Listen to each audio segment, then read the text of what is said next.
Hey guys, in this video I'm going to give you more details of the life of Sherri Ann Jarvis before she became the Walker County Jane Doe. Now that she has been identified through DNA as Sherri Jarvis from Forest Lake, Minnesota, we know very little about her short life and why she went missing, and also her possible whereabouts in the 7 months prior to her gruesome murder on November 1st, 1980. But first, I want to show you a new composite I made of Sherri as she might have appeared at the time of her murder. I took an existing composite of Walker County Jane Doe done by a forensic artist and a photo of Sherri at the age of 13 and combined them together to get this likeness of her as she might have looked when she was seen by witnesses at 2 Texas gas stations, where Sherri was asking directions to Ellis Prison north of Huntsville, Texas. As of now, only 4 photographs of Sherri exist in the internet, but hopefully her family will release more photos as this case gets more attention, because we need to find who killed Sherri and bring closure to her family. Sherri Ann Jarvis was born on March 9, 1966. The actual city where she was born is not yet available, but the information given right now is that she lived with her family in Forest Lake, Minnesota, which is 30 miles north of Minneapolis. Sherri's father is Don Jarvis Sr., who died at 77 in January 2018. Her mother, Carrie Zombrennen, died at 78 in June 2019. Sherri has 5 siblings, of whom most still live in Minnesota. Sherri attended Forest Lake Middle School in 1979 as an 8th grader. Her friends in the school called her Toddy, and she loved hanging out and listening to music. She reportedly missed a lot of days in school, and because of this, the state of Minnesota decided to remove her from her home, where she lived with her family, and place her in a shelter for troubled teens located in Stillwater, Minnesota. The shelter, which is now a bed and breakfast, was an emergency state licensed crisis home where young people between the ages of 12 and 18 were placed temporarily while awaiting appearance in juvenile court. Sherri was just 13 years old when this happened, and it's no doubt played a big part of her running away from home. She was to appear at the Washington County Courthouse in Stillwater for a detention hearing after her 14th birthday on March 1980, but instead ran away with 2 sisters that lived in the shelter with her. Sherri and the 2 sisters, who remain unidentified, drove all the way to Green Bay, Wisconsin in a car that the sisters owned. But when they arrived there, the sisters had a change of heart and decided to return to the shelter. But Sherri refused to go back with them and instead went on foot by herself. Where Sherri went from there is unknown, but from what I've read about Sherri's personality, that she was an intelligent, street-smart, friendly, and sociable girl, and was good at convincing people to do things for her. Plus, she had a big, inviting smile that relaxed people to trust her. So it is safe to say that she hitchhiked and befriended people while she was on a run. She probably told them that she ran away from home to escape an abusive home life, and that it wasn't safe for her to go back. I'm assuming these kind of people offered her food, shelter, clothing, money, and rides to wherever she wanted to go. She was gone for 7 months, and she ran away from Minnesota until she was found dead on I-45 in Texas. She definitely had help from good, trusting people. I am convinced once her story gains more attention from the media, these same people will come forward to tell their account of meeting her on the road and assuming that their actions weren't illegal.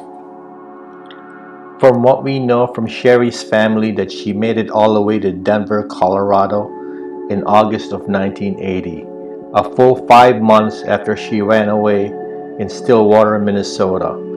Sherri wrote a letter to her mom, Carrie, that she was safe but was very upset over being incarcerated and would likely come back home when she turned 18 or 21. In this letter, Sherri provided a photo of her in Denver to prove to her family that it was her.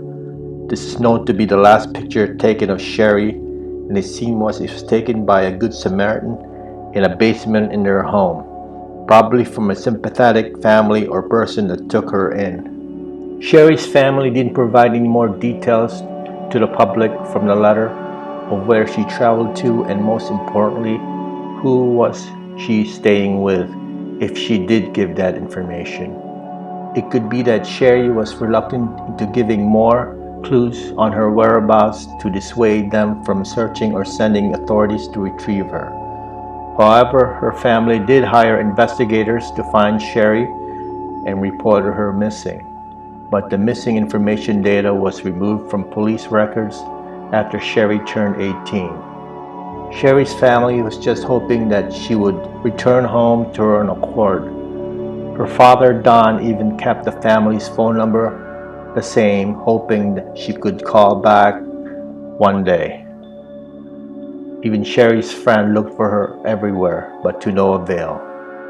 For 41 years, no one could make the connection that Sherri Jarvis is the Walker County Jane Doe, even with accurate facial composites. It remained a mystery until Othram Incorporated, a Texas-based company that specializes in forensic genealogy, stepped in to determine the girl's identity. DNA taken from Sherri's remains was used to construct a family tree, which led to the genetic confirmation of her true identity.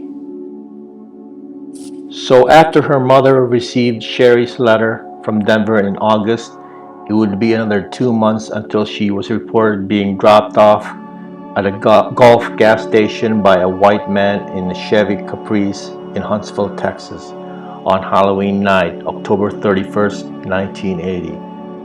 She was looking disheveled and was asking the attendant directions to a men's prison. After she got the direction, then she walked for 2 hours on foot, arriving at a truck stop called the Hitching Post at around 8:30 p.m.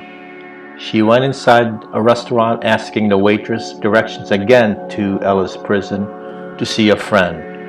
After some banter with the restaurant employees, Sherri headed out in a truck parking lot, hoping to find a trucker with a cab or a good Samaritan with a van to rest for the night because she was tired from all that walking, and in the morning get a ride to the prison.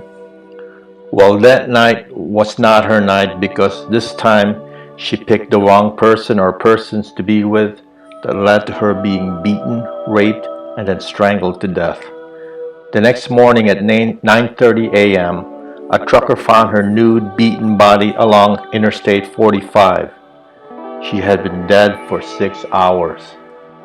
So we don't know what she did for 2 months when she was in Denver to when she arrived in Huntsville, Texas, and also why she was seeking to go to a prison to see a friend. Denver is 1,000 miles to Huntsville, Texas, and it would have taken about a 14-hour drive one way.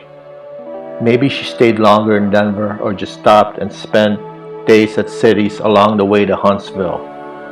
It is a mystery that to this day no one reported meeting her and providing her with food and shelter and even money in the 7 months she was a runaway. Someone out there must have known her, but maybe they are afraid to come forward because they might be accused of being with an underage minor, or they may be already dead, being this happened 41 years ago. So many unanswered questions about Sherri's life on the run that baffles me, especially her interest in going to a prison to meet a friend. Don Jarvis Jr., Sherri's brother, implied that Sherri was a rebellious teen who favored hanging out with the bad boys. But going to a prison farm? Didn't she think that prison authorities would allow an underage girl alone to talk to an inmate? Maybe she met some sketchy people in her travels that convinced her to meet this friend in the prison. Who knows? The big question now is who killed her? One thing for certain is that it was a man that did this to her, and not a woman like it was speculated, because no semen was found in her body. And it wasn't Henry Lee Lucas, because he wasn't in the area at that time. It would have been one of many unknown serial killers that dumped bodies on I-45 and the so-called killing fields. Whomever it was either drove a semi with a sleeper cab or a windowless van, but most likely a semi. One possible suspect, Robert Ben Rhodes, known as the truck stop killer, for frequenting truck stops around Texas and Illinois to look for victims, usually prostitutes or hitchhikers. Rhodes converted the sleeper cab of his truck into his own torture chamber. Another theory is that her murder might be the same one responsible for killing two Walker County Jane Does at around the same time and left along Interstate 45. These victims in particular had been sexually assaulted without rape and had been strangled in a similar way. Now that Sherri's been identified, police have more access to information that will lead to the arrest of her killer or killers. The police now know where Sherri was at before she got to Huntsville, Texas. But the police are keeping quiet on everything right now until they know more. I hope we hear something soon. But if you have any information about her case, please call the Walker County Sheriff's Office at 936-435-2400. This is all I have for now, so I'm going to end the video, and I will continue to bring you new information on Sherri Jarvis as soon as they're available. Thank you for watching.